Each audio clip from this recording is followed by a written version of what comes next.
they call a tub grinder, or even a TMR mixer is what it's better known as. And so that actually helps us get everything down to a small enough size to where they can pick through it. Because allowing them to be able to pick through would actually make it to where it would be unhealthy for them. So we want them to make sure that they get everything in just a small little bits and pieces. So that's what you're seeing there. Gentlemen. We make 2,000 pounds a day. And we go through at least that. And it is right now starting to pick up. When it's said and done, we will be going somewhere between 3,000 to 4,000 pounds a day when they're at their peak. When they start fawning out, they will eat more. When they're growing their antlers, they will eat more. Unlike a cow will eat more in the wintertime. A deer will lay there and not eat. Okay, that is their least amount that they will eat is during the wintertime.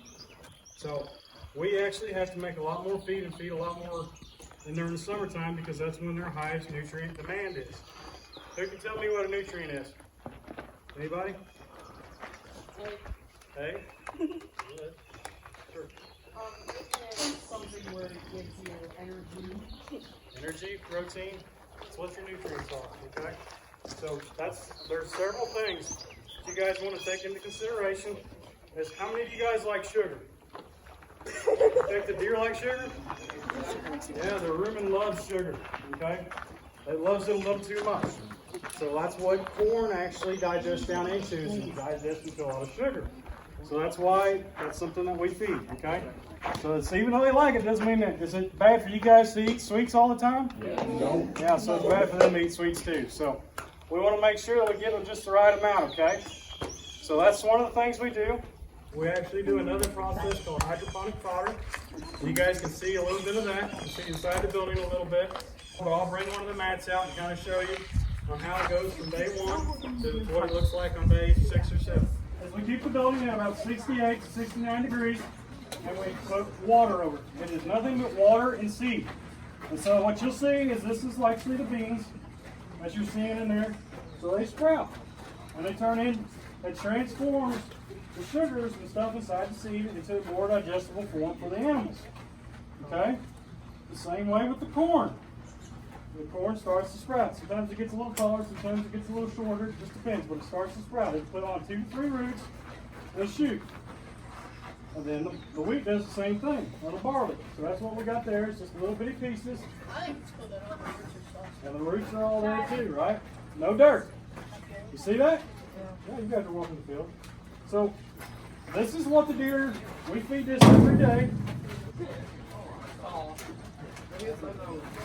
What is it called when you grow with water like he's talking? Hydroponics. Good job.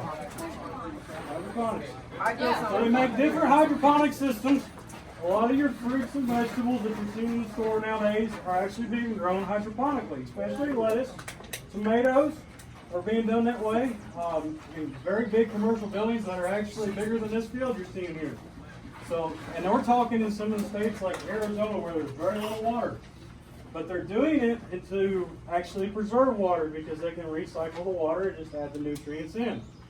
We could do a recycle system, but we're in a state where it's actually easier just to go ahead and pump it out of the ground.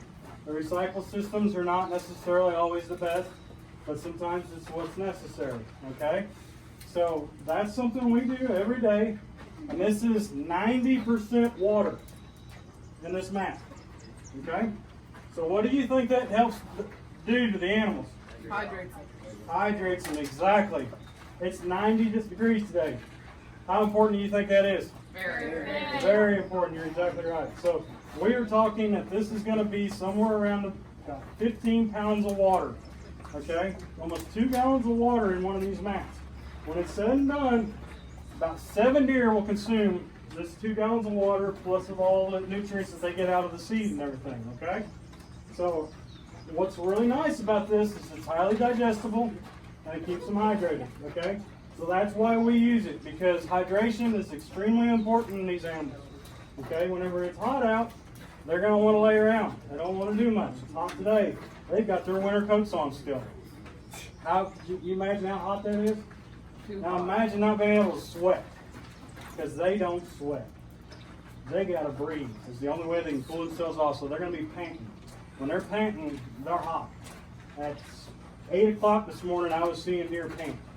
And I was like, boy, they're hot, you know. So their hair does a couple things for them. And if you were in the classes I spoke to earlier this year, you guys kind of know what I'm talking about already. But it does a couple things for them. But it actually insulates them from the heat, but it also keeps the heat in. Right now, with their winter coats being on, it's not a good idea for them to be keeping heat in, is it? So this is kind of a fluke deal, but with the temperatures being as hot as it is. But normally this time of the year that they're going to still need to keep some heat in at night, and they're going to need to cool off during the day. So right now they're actually kind of going between their summer and winter coats. Literally within a week's time, they're going to be down into their summer coats, which will be more of an orange color. If we can see some deer, you guys will get to see that here in a little bit, okay? So what we have here is a tunnel system. We weigh them. Weighing them is very important for us for what we do, so that way we can tell if an animal's sick. Because if we bring it in and we have to bring it in 2 weeks later and it's losing weight, we know we're not doing any good. Okay? So it's very beneficial for us to do that. This is a handling facility. For some of you who may or may not have seen a system like this, this is kind of set up specifically for deer. We bought this specifically for deer, okay? This is what they consider a drop chute. So when the floor is up, that is how they come in here. They walk in, jump, run, whatever they want to do, and they come out and their head sticks out here. Okay? So that way if I need to work on their head or their neck or their feet, I can. The bottom part opens up too for me to work on their back or if I need to work on something part of their leg. We also can dart them and knock them down and put them to sleep. So we do that with sedatives, and then we can reverse them within about 20 minutes later. If we need to do like an operation on one, you know, whether it's C-section on the babies or if there's some other problem, okay? So that's our 2 ways of handling these animals. So this is the chute that we do. I can put a deer through here, this system, and give it shots in under probably 30, 40 seconds, okay? It's very quick. So that's why we use them. So we worked about 200 animals in a day before. That's going and getting them, bringing them in the barn and working them through here. We do this with AI too. How many of you guys know what AI is? Okay. It's what they call artificial insemination. It is very important for you guys to know that if any of you guys that are looking into going into the ag industry, because it is very important with beef cattle, hogs, chickens, turkeys, I don't care what industry you go into, they are going to do AI. If they're of any size at all, okay? The reason why is it allows you to bring in new genetics without bringing in new animals, okay? So for biosecurity reasons, it's a very useful tool, okay?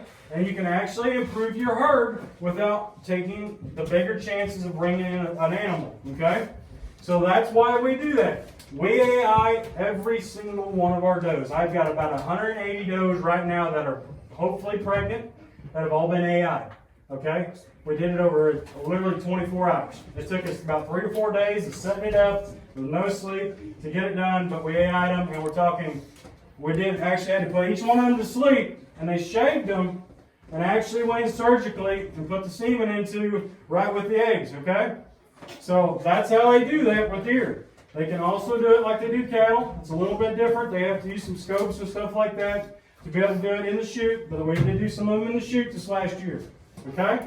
So everything is very similar. If you guys got cattle farms, you know what I'm talking about. These animals are actually like cousins to goats, okay? Which is hard to believe because they look so different, right? But they're the closest thing because their rumen actually works on about the same time frame. And so it's about 24 hours that an animal, once the deer eats, 24 hours later, that's coming out. All right? So that's what a goat is about like. They're like 26, 28. So, have you guys heard that they're colorblind? Yep. No. Yeah. Yes. They can't see orange. They can't see orange. They can't see the red end of the spectrum. So you'll see, if somebody wants to open up one of these doors, and you flip one of these light switches on, you'll see right up there on top left, you'll see the rooms are dark right now. And see how they got a red light in? See how it is? That's a deer cage. It's not a very effective one, I'll put it that way. So the red light allows us to be able to go in there with them and then not see us. Okay? They're not actually completely colorblind. But they can't see the red end of the spectrum. That's why you can go out into the woods and you can wear hunter orange and they will not see that. Their depth perception is horrible. And you guys know what I'm talking about with depth perception? What is depth perception? Go ahead, tell me. Depth perception is where, say, something's in front of you, but it tells you how far it is from you. That's exactly right. So their depth perception is the reason why camo works so well for us. Okay, because it just breaks up and it's where we're not one big object. Okay? So whenever I open a gate and I try to get these animals to go out, they don't even know the gate's open. So they have to see me open the gate for them to know it's even open. That's what's kind of funny about them is they're the kind of animal that they'll walk up right next to where the gate was and won't even walk out because they don't even realize it's open even though they're standing 2 foot away. Because their depth perception is that bad. But whenever it gets about 6 inches from their nose, all of a sudden they'll see it. I mean, they can turn like that, okay? Question. Go ahead. Okay, then why when they are running, they jump a barbed wire fence like they see it miles ahead, or they dive underneath it? It's because they have what they call fast twitch muscles. And so with fast twitch muscles allows them to make that movement so fast that when they do see it, it's, and their best perception is actually right in front of their nose. And so what you'll see is like we have them out here in the alleyways and stuff when we're running them in. And what will happen is they'll be running, and they'll literally get to the fence. And then all of a sudden they'll just like put the brakes on or they'll make a move.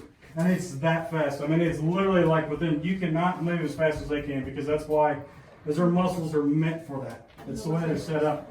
And cows, that's why cows are actually what they consider a slow twitch muscle. And so it's hard for them to move anywhere close to as fast as a deer. So that being said, that's the reason why our nutrition program is actually so beneficial is because we have to feed these animals the right things for those fast twitch muscles. Hold